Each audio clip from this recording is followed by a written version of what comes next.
Welcome to Family Health by Mini First Aid.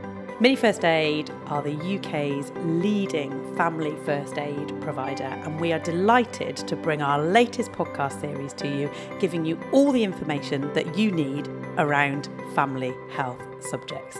Thanks for joining. Welcome to the Family Health Podcast. This podcast is brought to you by Unity Mutual, a trusted partner for your savings and investments and partner that understands your commitment to your child's health and financial future. When you choose Unity Mutual for a junior individual savings account, you secure your child's savings journey and receive a free mini first aid class. But it's not just about caring for their health, it's also about setting them up for a brighter future.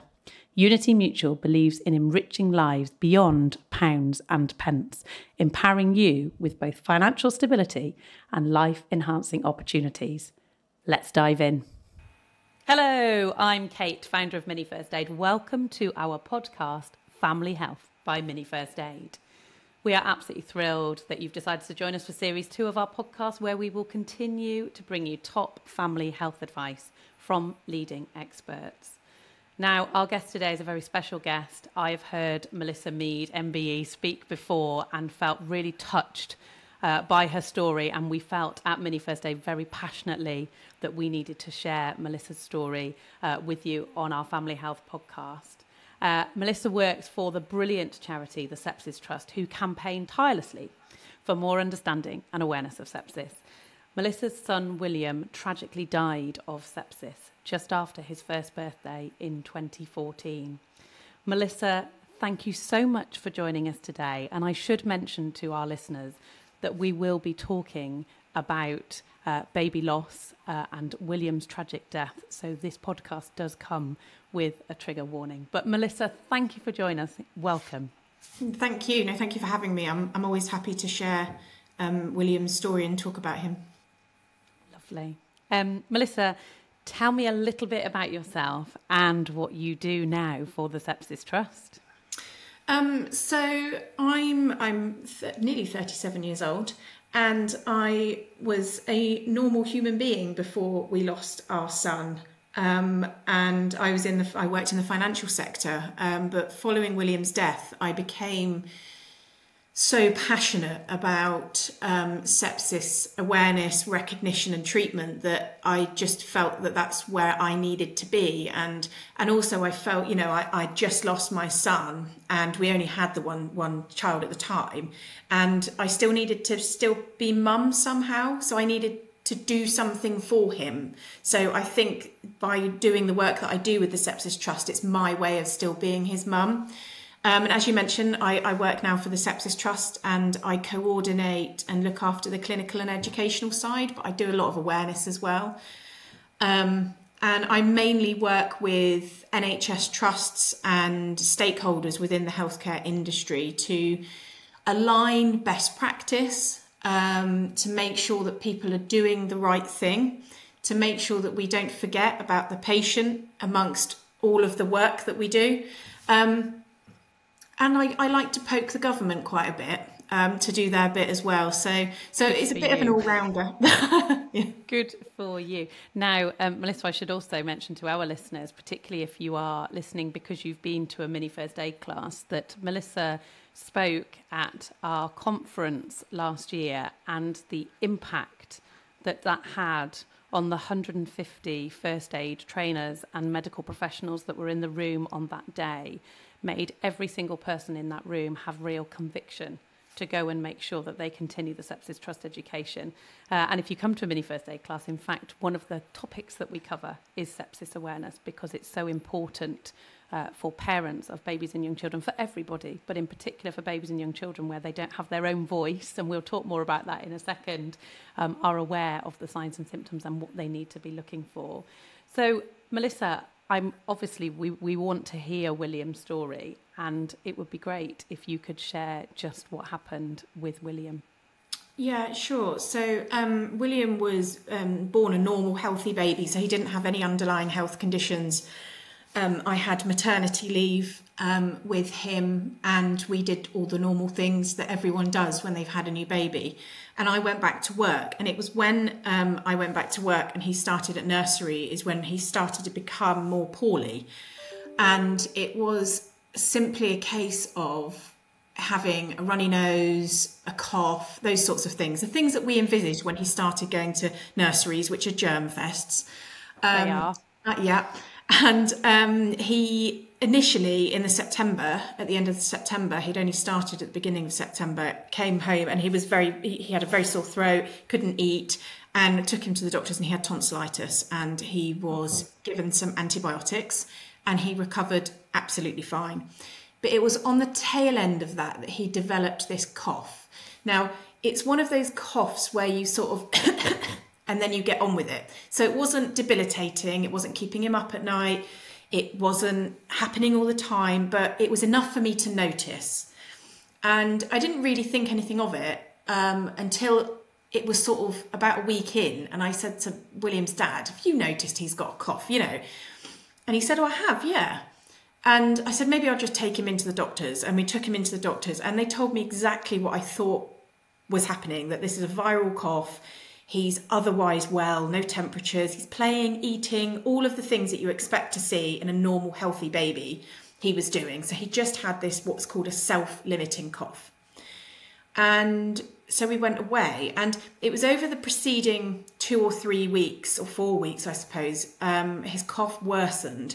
So when I say it worsened, he had more frequent bouts of coughing, and the bouts of coughing were longer, and he would now cough at night. So I took him into the doctors again, and we were told exactly the same, that it was just a viral cough. We were heading into winter. It was very normal, that kind of thing. And so we sort of went away again. And we celebrated his first birthday, which also happened to be my birthday. And it was the best birthday present ever. And amazing. And I said to Paul at the time, because we went out to eat for lunch, and I said, "He looks like he's lost weight." And he was sort of toddling around the floor, so he was just sort of gaining his feet now. He was just sort of taking his first steps. And we sort of imagined that this was because he was quite active. You know, he's now running around and doing all these things. And then one day he woke up in the morning and he had his toast, and he coughed so much that he was sick. And it wasn't a tummy bug sick by any means. It was purely that he had eaten his toast and he just coughed it up. But I said to Paul, "That's not right. That's not normal." He, you know. So I decided to take him into the doctors again, and we saw a different doctor this time. And I can remember that the first thing this doctor said to me was, "Oh, I can see from his previous attendances that this is a viral cough." So I already felt like they weren't going to examine him, or you know, they've already decided what's wrong with him. And I said that he seems to have lost a bit of weight and his coughing is worse, and he's obviously been sick this morning. So she listened to his chest, and I can remember her words very vividly. And she said, "Oh, I can hear some crackles on his chest." And I said, "Oh, do you think he should have some antibiotics?" And she said, "No, I don't think so. In little children," so William was just 1, the sounds sort of reverberate off of the upper respiratory tract. So if they've got a snuffly nose, those muffled sounds tend to come through down to the chest when they're listening to it. But she recognised that we had this strong family history of asthma, and so she prescribed a Ventolin, or a blue inhaler, and she told us to give him that before he eats and before he goes to bed, to kind of open up those airways and minimise any inflammation. So we gave him that. Now, William was a very placid baby, so he like if you gave him, when he gave him his first his present on his birthday, he would wait for you to show him how to use it, and then he would come in. Whereas my other son, he's quite feral, and you know, you have two that they're very, very different. So Arthur, my youngest son, is going to be in the circus, whereas William would have been quite academic, I think. So, but it's quite relevant later on in the story. So he would tolerate you putting the mask on his face to take this inhaler, and he would play with it, and so he took it really well, but it didn't really make a difference. And I can recall it was December the 12th, no, the 11th, beg your pardon. And he went off to nursery. He came home from nursery and he had spaghetti bolognese and he was covered in it.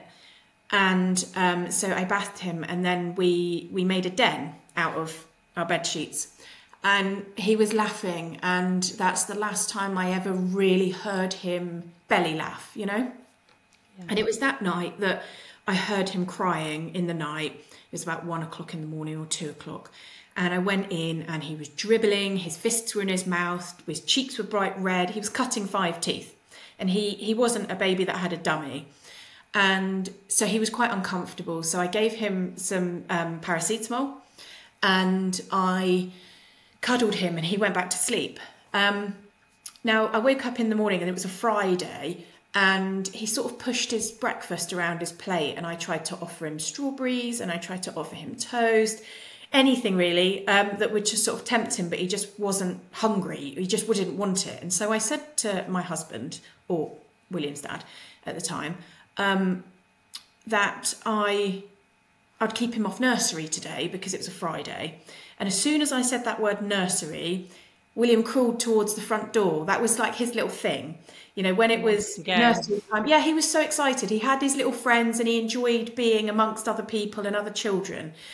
And so I said, well, maybe I'll just take him in. You know, he seems to be okay. So I took him in and explained that he was sort of teething at the time and he'd probably be quite hungry at morning snack because he had not had his breakfast. So I get a call about 11 o'clock and they said, we've noticed he's a bit warm and he's got a bit of a temperature. It's sort of closing up to 38. So they asked if I could give him some paracetamol. And I said, yes, that's fine. He's not had any since 1 a.m.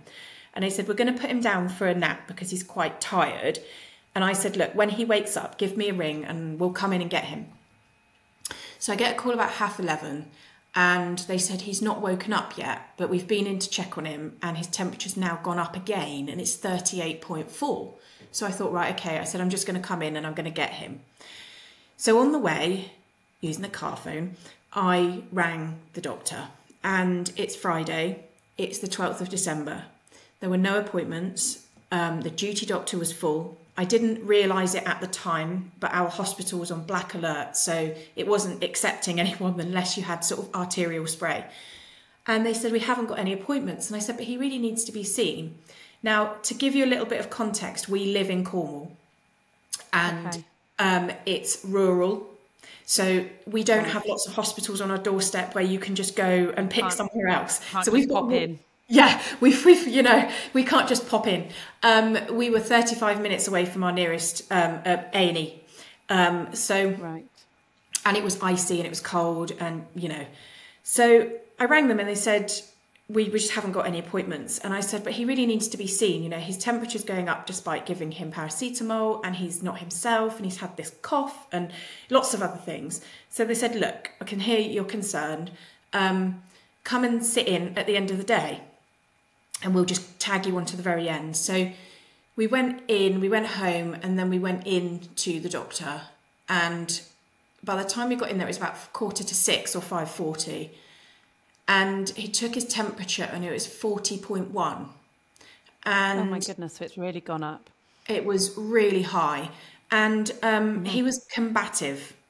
So as I mentioned earlier, he was really placid, but at this point he was combative. He's pushing people away. Yeah, he didn't want to be touched. He was crying. He was just wriggly. He was very unlike himself. And I said, this isn't right. He's not right. This is, you know, completely not William at all. And so I said to him, you know, I helped calm him down and he was able to sort of listen to his chest and found that he said his chest is clear. And he said his ears were clear. And his throat is clear, and he's just recognised that he's got this high temperature, and that was it. And he said this is likely just a viral cough, a viral temperature. He's teething. You're bound to be concerned. You're a first-time mum. And so I said, okay. I said, does he need any antibiotics or anything? He said, no, this is just a viral infection. best place for him is sort of in bed or, at home with cowpole fluids and plenty of rest. So we left, and as we actually walked out, I actually went back in and, or my husband went back in and said, when do we take him in? As in into A&E, and he said, don't worry, it's nothing grisly.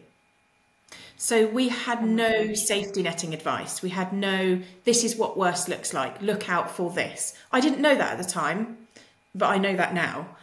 And so we took him home. We got supplies on the way, and I put William to bed, and he was really, really tired. And I was faffing because Paul had organised for us to get married on the Monday as a surprise. And so I was in full faff mode. The winter wedding. I know. We were travelling on the Tuesday via ferry to Spain to spend Christmas and New Year with my family, all of us together. And so I was in full faff mode now, because not only were we going on holiday on the Tuesday for the whole of Christmas and New Year, I was getting married, and he'd got William this little suit, and we were just going to go into our little local town, get married, and go and have fish and chips sat on the pier with our friends. And, that's perfectly understated. That's us, Sounds magical. And you had was. a poorly baby whilst you're trying to organise this. We did. And, Paul had organised it all, but obviously I was trying to organise the house for going away, as you do. And so that night, I went into William a couple of times, but his temperature wasn't getting as high as it was previously. So I thought, right, that's really good. The one thing the doctor had said was get on top of his temperature and he'll be fine. So I said to Paul, as we sort of head into Saturday, I was like, his temperature is come down, but he just seems worse. Like he had no energy at all. He was very, very sleepy, very, very tired, very, very pale. And he also didn't want to have clothes on him. And I know that sounds bizarre, but when I was trying to dress him, he was sort of whining. And so we put the quilt on the sofa and we had him in a vest. And I said to Paul, it's just not right. And I was trying to give him milk. He didn't want it. I tried to give him, water or an ice pop or anything. And any time that he did swallow any kind of fluids, within a few minutes, he brought it back up and it was green. And it was green. So I said to Paul, I'm going to ring 111 because I think he needs to be seen.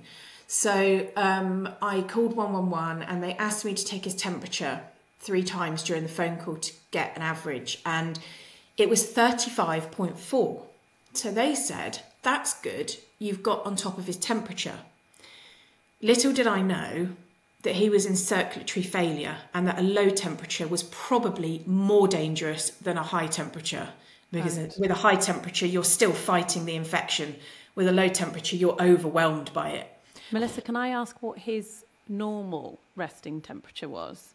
What was he normally? He was sort of your average 37.5. Right. He was a normal, warm baby. Okay. But he 35 is cold. He was typically like a nice pinky plush colour, and he felt normally warm. He felt cold. And I said that he feels cold, and his arms, and he feels cold. And they said, well, if you can't dress him, he's going to feel cold. So I thought, right, okay. And I said, he's not been to the toilet since Thursday, and I haven't really had to change his nappy today. And they said, well, if you can't give him if he's not tolerating any food or drink, he's not going to be wetting or going to the toilet. So I thought, right, okay. And I said that he's making a funny noise, and I couldn't really explain the noise, but it was like a high-pitched sort of whining noise. It was very different for William, and they just said, well, he's bound to be whinging if he's not very well. So ultimately they said this is a non-urgent 6-hour callback. So I thought, right, okay. And so I just sort of cuddled him, and when he was sleeping, and I put him up to bed about 7 o'clock, and I put his little reindeer next to him, and I said, good night, sweetheart, I love you. And those were the last words he ever heard me say. And anyone that's a parent that is listening or watching this will know that when you put your child to bed, you stealth out of the room for fear of waking them up or disturbing them. You do. Yeah, and I stood at the end of his cot, almost begging for him to wake up because he just seemed so different. Mm-hmm. And I shut the door and I went downstairs and I said to Paul, I'm sorry, I'm ringing them back because he's just not right. And he said, oh my God, they're going to think you're neurotic. And I was like, I don't really care. And so I rang them back. And so as I mentioned, we're a very small community down here. And I said, I wanted to speak to a doctor. And he said, you're going to have to wait for me to patch you through to like a little cottage hospital where they had the out of hours. It was not a big centre here. It was 1 or 2 doctors. And I eventually spoke to this doctor and I explained that he'd had this extremely high temperature of over 40 yesterday and now it's sort of hovering around 35. And he also reiterated that was good, that I'd got his temperature down. I explained that he'd not been to the toilet or had to change any nappies that day.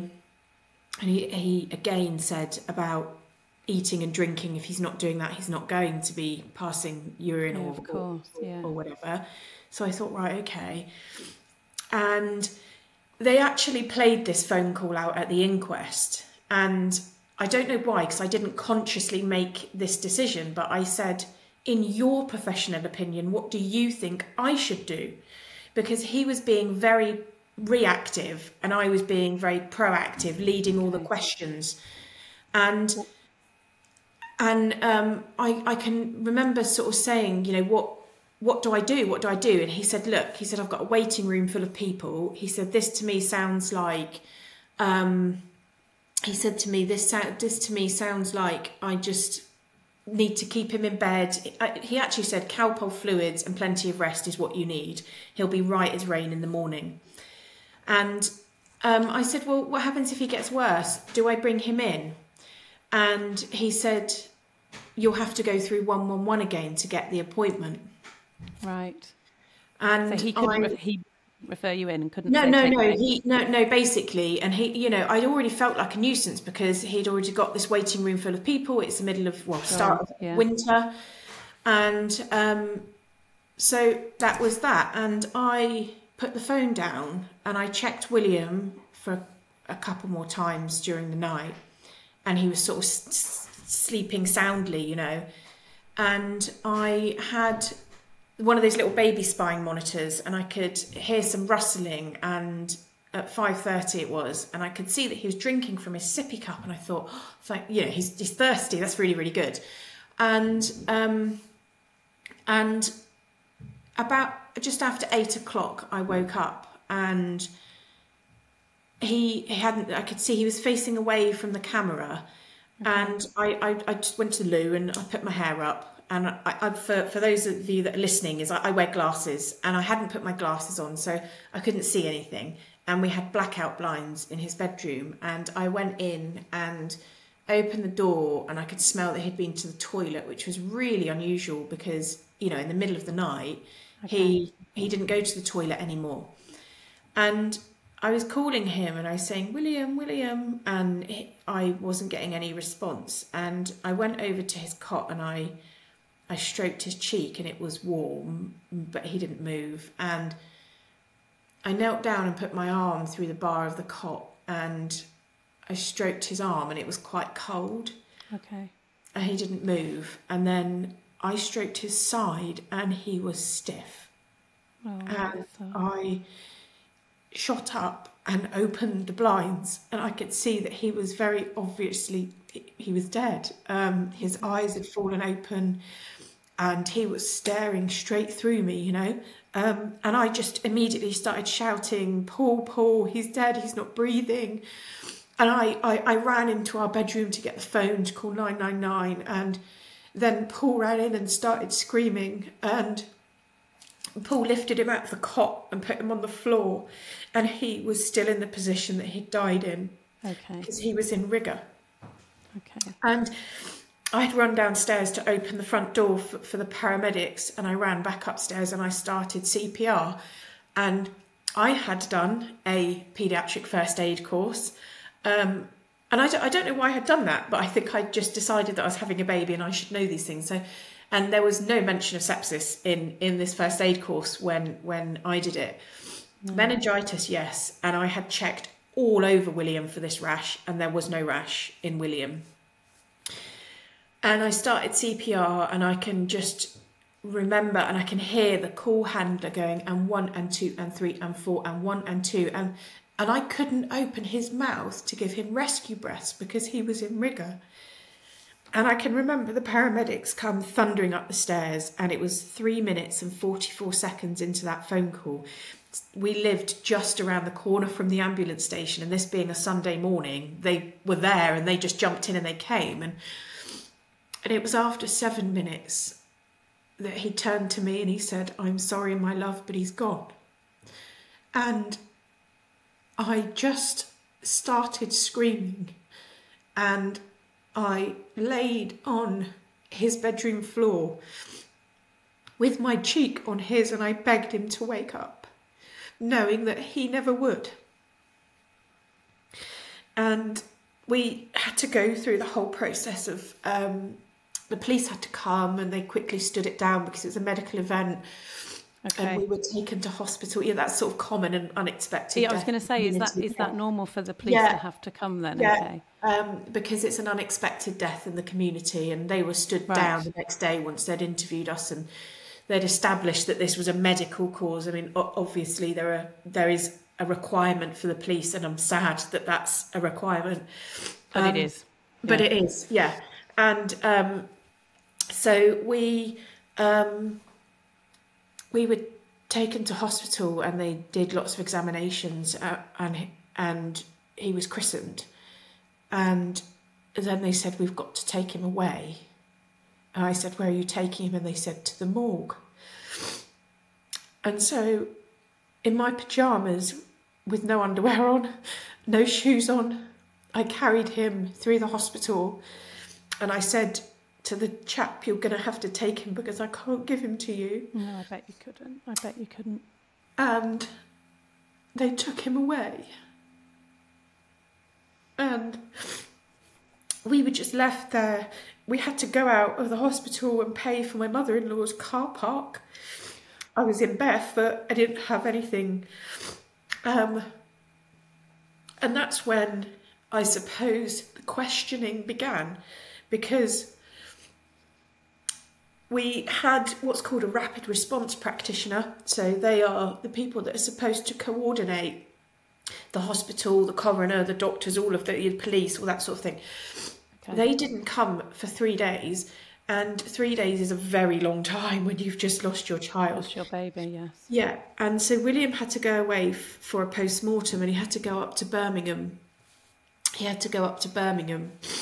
And we got him back on Christmas Eve, and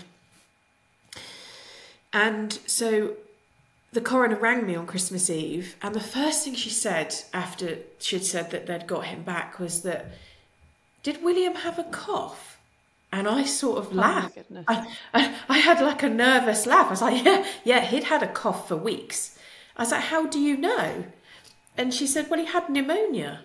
And I said, "What do you mean he had pneumonia?" I said, "I took him into the doctors 4 or 5 times about this cough, and they examined him, 36 hours before he died. The doctor examined him and said his chest was entirely clear."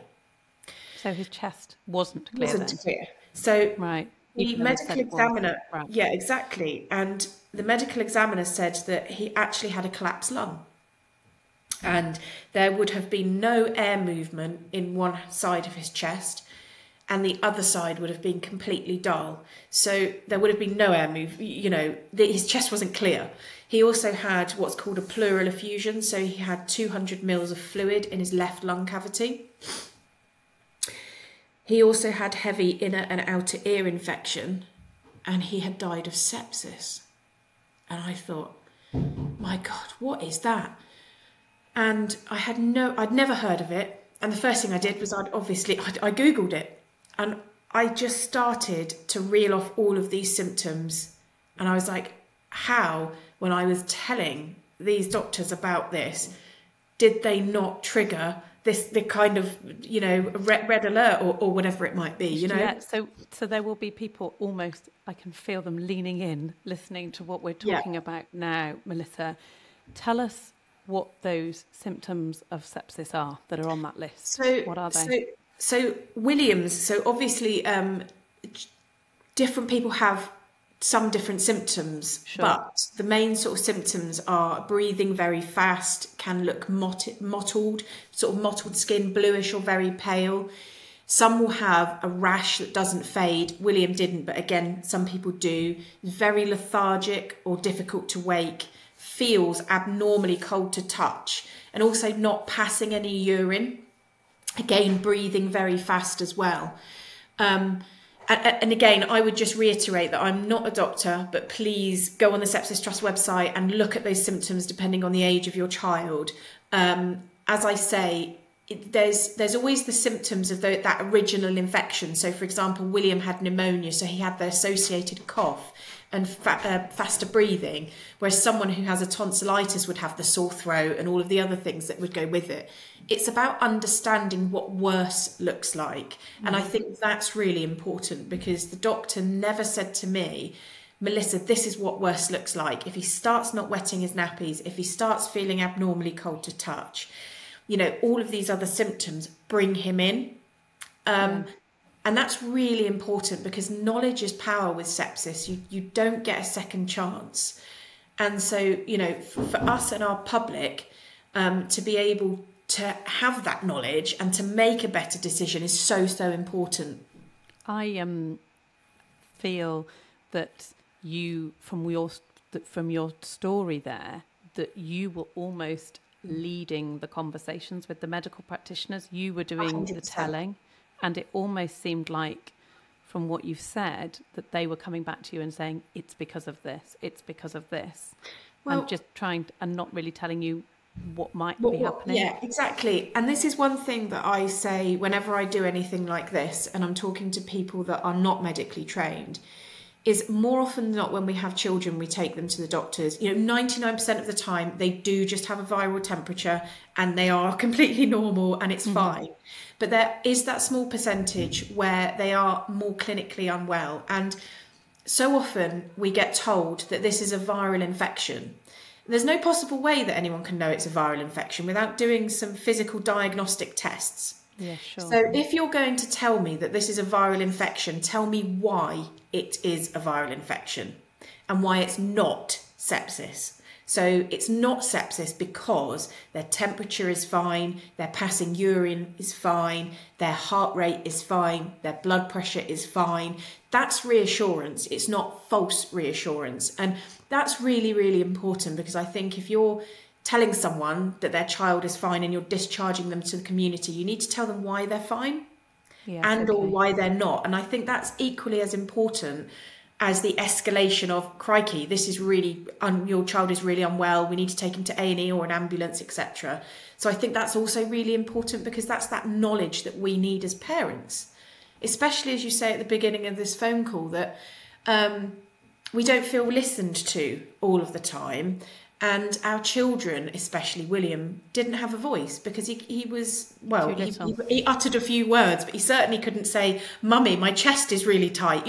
He couldn't say, he couldn't explain how he was feeling. So we are his voice. And I noticed those subtle differences in him, as you would as a parent. And we just should be listened to.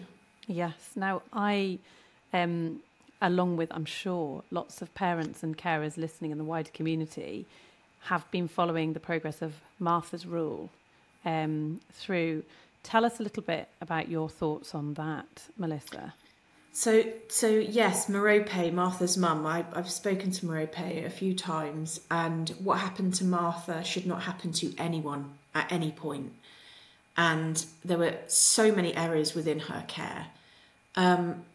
And Merope was a diligent parent who was saying, this could be sepsis, I think this is sepsis, and she just simply wasn't listened to. Okay. And I don't know if it's a culture thing, but ultimately, if she had had a fail-safe way of contacting critical care outreach and saying, I'm really concerned about my child, something is really not right, I feel like I'm not being listened to, that second opinion can sometimes mean the difference between life and death. And I 100% support that. Because you need that in that sort of urgent emergency care.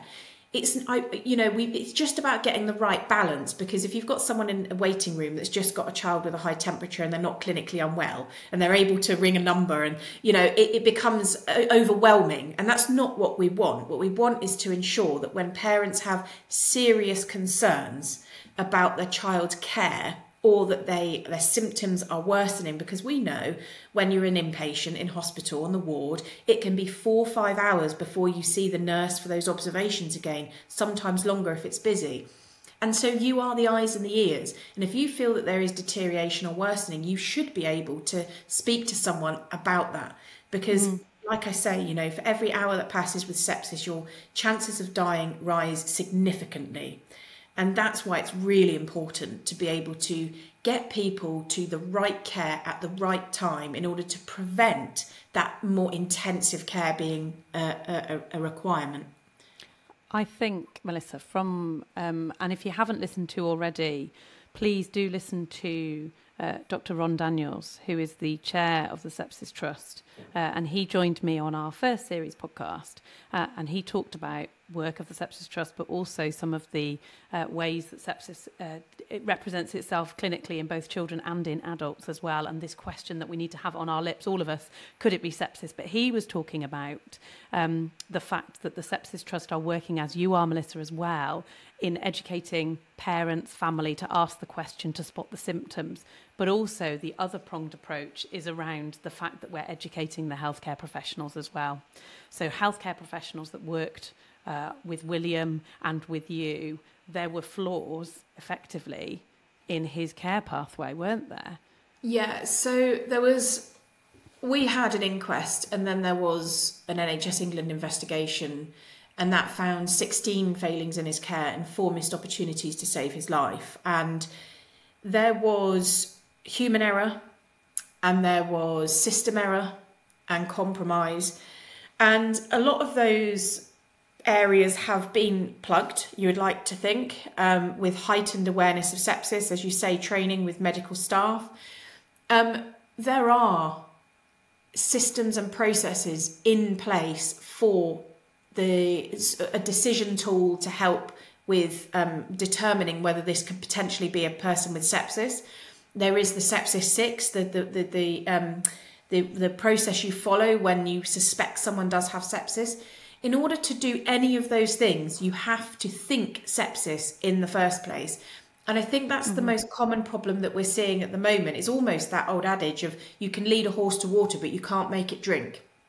And, we have protocols and processes in place. It's making sure that that person uses them. And my job at the Sepsis Trust is working with NHS Trust to make sure they've got the right decision tools in place, make sure that they're following the Sepsis 6, making sure that escalation process is appropriate, and then also talking about antimicrobial resistance. But more often than not, I end up going into all of these hospitals and sharing William's story, because if it can happen to me, it can happen to you. And I think healthcare professionals need to remember that at the end of the day, they're also patients. And would they like to be treated like that? Would they want to be listened to? And I think that's so, so important, is that human interaction. Make it a positive one. Really listen. I know that healthcare professionals are very, very busy, and, we won't go all political. But make that 5 minutes or 10 minutes count that you're with that family, because you're going to be there anyway. Make it count. Listen to them and really listen, because it's not just about lip service. It's about heeding their advice, understanding the patient pathway, looking at the chronology of events leading up to why they're here with you today, because they are the people with all the information. You are simply the diagnostic, going to have the diagnostics. And I think they need to be part of that decision, and that's really, really important. Melissa, you are so incredibly brave to tell yours and William's story, and the fact that you keep telling it as well, because to have to recount those awful times that you had and what you went through and what your memory is and your experiences. So as a fellow mum, I just feel honoured to be able to listen and share, and for you to share your story with us and those that are listening. And I can't even begin to imagine what it must be like to be in your shoes. How do you do every day now? What motors you to keep going, having lost your baby boy? Love, I suppose. Yeah. Yeah. So William would be 10 next month, in November, and he's been gone nearly 9 years. And every day that you wake up, William didn't just die in December 2014. He dies every day that I wake up and he's still not here. And as I mentioned earlier, we had another child, Arthur, following William's death, and he's just turned 7. And for all the really, really happy and joyous moments that we have with him, when you're at the park and he's swinging and he's really happy and he's laughing, it's balanced out by this equally sad memory that William isn't on the swing next to him. Yes, and, Arthur is grieving now. He's grieving for the brother that he has but never had. And he's grieving for something that he has never had. And he's trying to make sense of that. And so as the seasons change and the colours in our atmosphere, in our environment change, so does grief and so do our emotions. And it never gets easier, but your ability to love just continues to grow. And I think William died when he was 1, so he hadn't gone to school, he didn't have a job, he didn't have lots of real friends that you have, he didn't go to a football club or anything like that. And so I don't get to share him in a way where you bump into someone in the street and say, I remember when me and William did this. And I don't have that. And so by sharing his story allows me to talk about him, because I am the person I am today because of the little boy who lived, not the little boy who died. And that's really important to me. Amazing. We know your bravery and will make a difference to the outcome for so many children. And we don't want anyone to have to suffer like you and your family have. Melissa, anybody listening, as we draw our conversation to a close, anyone who's listening today, and I would imagine that there are some raging emotions for people listening to today's podcast, what would you want people's takeaway to be from listening to your story and the work of Sepsis Trust? So whether you are a parent or a healthcare professional, is to always think sepsis. Go away and really, really, look at those symptoms of sepsis for your children and for yourself in adults as well, and really understand them. And if you are unwell, just remember to ask, could it be sepsis? And to be confident. There's a difference between confident and arrogant, and it's about being confident in knowing yourself, knowing your child, and making your voice heard. And I think that's really, really important. We are all human, and that's really, really important to remember, is to listen to our fellow loved ones. Melissa, thank you. And we will, with the notes from today's podcast, have all the signposts in place for you to get more information from Sepsis Trust. And there are all sorts of different ways that you can learn of the work of Sepsis Trust, whether that's via the website, socials, Melissa's socials, but also through your first aid classes with Mini First Aid. We're teaching sepsis. You talked to Melissa about the fact that sepsis wasn't covered in a first aid class that you did. It's covered at Mini First Aid classes, and our plan is to make sure that we join the Sepsis Trust on equipping every parent and carer out there with that knowledge of the signs and symptoms, but also to ask the question, could it be sepsis? Thank you again, Melissa, for joining us today and for giving us your time and for sharing your very personal story with us. If you want to watch our podcast, you can do that via our YouTube channels. And we would also love you to share this podcast, because we want to reach as many people as we can. So you can follow us by subscribing via your regular podcast channel, and then share it far and wide with friends and family. Thank you so much for listening today. You've been listening to Family Health by Mini First Aid. Thank you for listening to Family Health by Mini First Aid. I hope you found our podcast really useful and informative. If you want to know more about Mini First Aid classes, courses, qualification courses or first aid supplies, please do visit minifirstaid.co.uk or look us up on all your favourite social platforms at Mini First Aid. As you care for your family's well-being, remember that Unity Mutual believes in enriching lives beyond pounds and pence and is here to support both their health and financial future. Choose Unity Mutual for your junior ISA and you'll not only invest in their dreams but also receive a free mini first aid class. Thanks to Unity Mutual for making it all possible. Until next time, stay informed and financially secure, knowing that your journey with Unity Mutual is about more than just money. It's about nurturing your future and protecting your loved ones every step of the way.